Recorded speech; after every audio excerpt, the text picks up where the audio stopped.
السلام عليكم ورحمة الله وبركاته. أسعد الله مساءكم بكل خير وعافية. وشلونكم؟ بشرونا عنكم، عساكم طيبين ومرتاحين. الله يجعلكم بخير وعافية في ذا اليوم وكل يوم يا رب العالمين. صلوا على الرسول صلى الله عليه وسلم. اليوم عندي لكم قصة. الحرمة طلقها القاضي من زوجها بسبب بيتين شعر. القصة تقول: طول الله عماركم والسلامة. هذا رجال وحيد أهله، وراد الزواج، واخطبوا له أهله بنت جواد، بنت حمولة، بنت تقاس بالذهب من تربيتها. المهم الناس ما لهم إلا الظاهر. قالوا والله يحييك وما بنلقى زين منك ولا طيب منك، ومرحبا ومسهلا، وزوجوه وقام الحفل. وسرى ذاك الليل هو ومرته،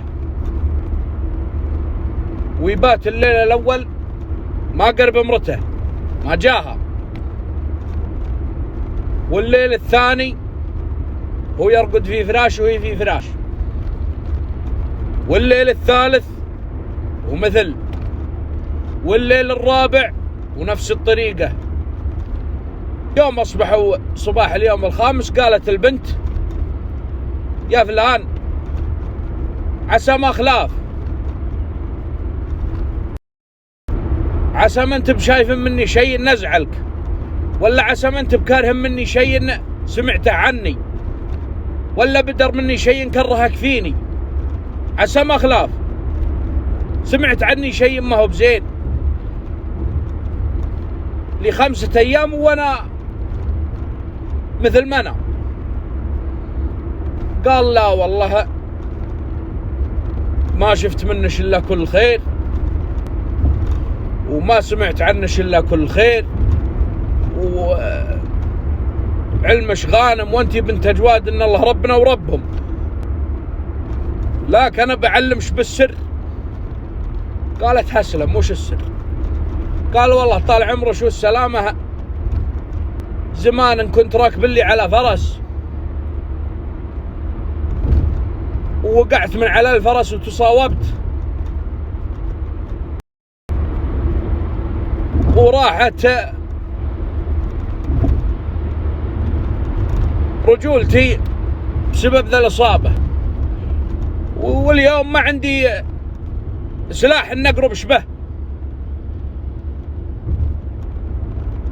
قالت: طيب يا بالله جواد، يومك دارين بنفسك، وراك تظلمني معك، وراك توهقني، وراك تقدم وانت دارين بعمرك.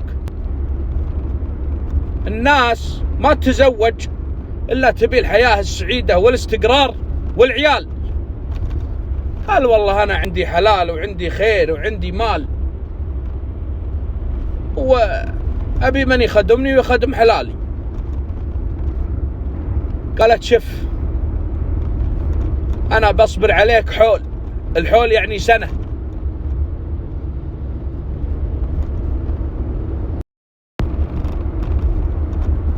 وفي الحول ذا أن كتب الله لك العافية وتعافيت في الخير وهلا، وهذا اللي نبي، ونعيا عليك الله.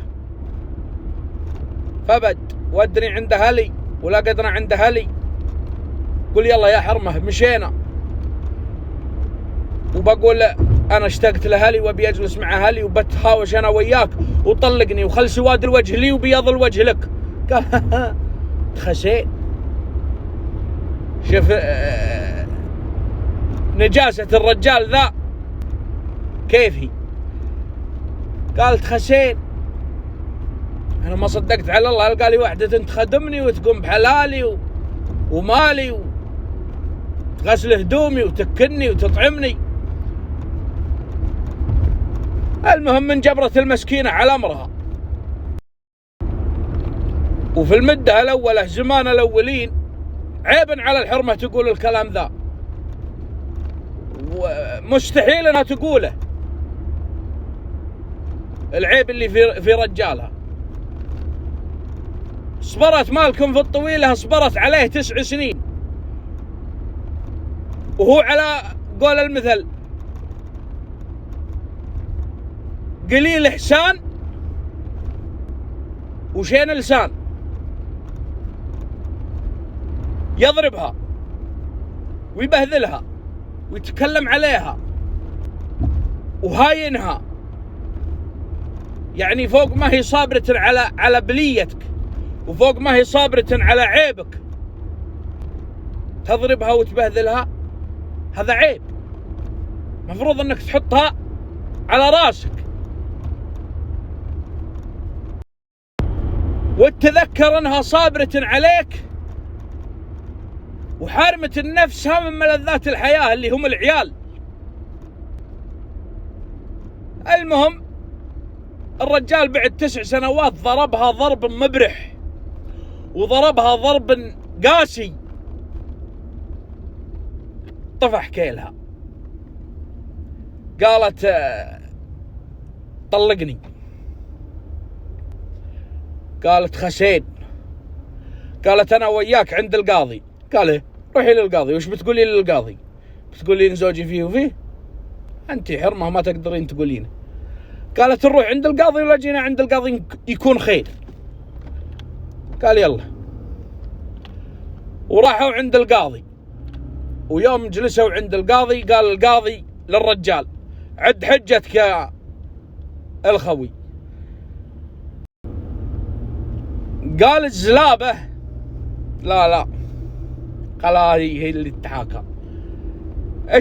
القاضي عرف ان هذا والله انه ردي ما هو برجال. ليه؟ لان القاضي حط لك قيمة وشان وبداك عليها، يبيك تعد حجتك قبل انه يخلي الحرمة تقول حجتها عليك. يوم شافه كذا قال زين، قال عدي حجتش يا بنت الأجواد. قالت يا قاضي يا قاضينا يلي بالحق ترضينا، جيتك هدي قدي وافلح من صلى على النبي. خذ لك من رجل شرى له معاميل، 9 سنين ما دق الهيل بيهن، ما هو من اللي مسوي سوات الرجاجيل، ولا هو من اللي مشود للي بيهن. فهم الشيخ القاضي، فهم البنت وصفت نفسها بالمعاميل، ووضحت المدة للشيخ 9 سنين ما دق الهيل بيهن. عرف الشيخ فقال ميده، قال والله غير تطلقها هالحين، والله غير تطلقها هالحين. قال ليه يا شيخ؟ قال انت ما انت رجل، انت ما انت رجل، لو انك رجل ما قالت البيتين هذه. طلقها، فطلقها وطلع بسواد الوجه، وهي قد عرضت عليه انه يطلع ببياض الوجه، ولكن بعض الرياجيل حلاجه يشوف الجمل هنا ويشوف الردة هنا، ويروح للردة ويكب الجمل.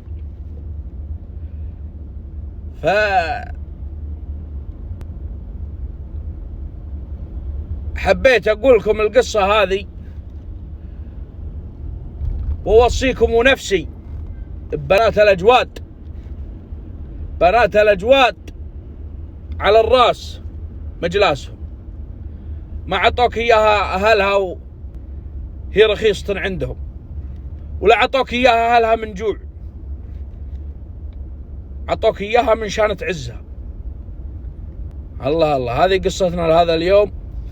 سلامتكم وطولة عماركم، وانقصر شيء فعذرونا لا كامل إلا وجه الله سبحانه. ودعمكم لا تخلوني منه، واستودعتكم الله الذي لا تضيع ودائعه. في أمان الله.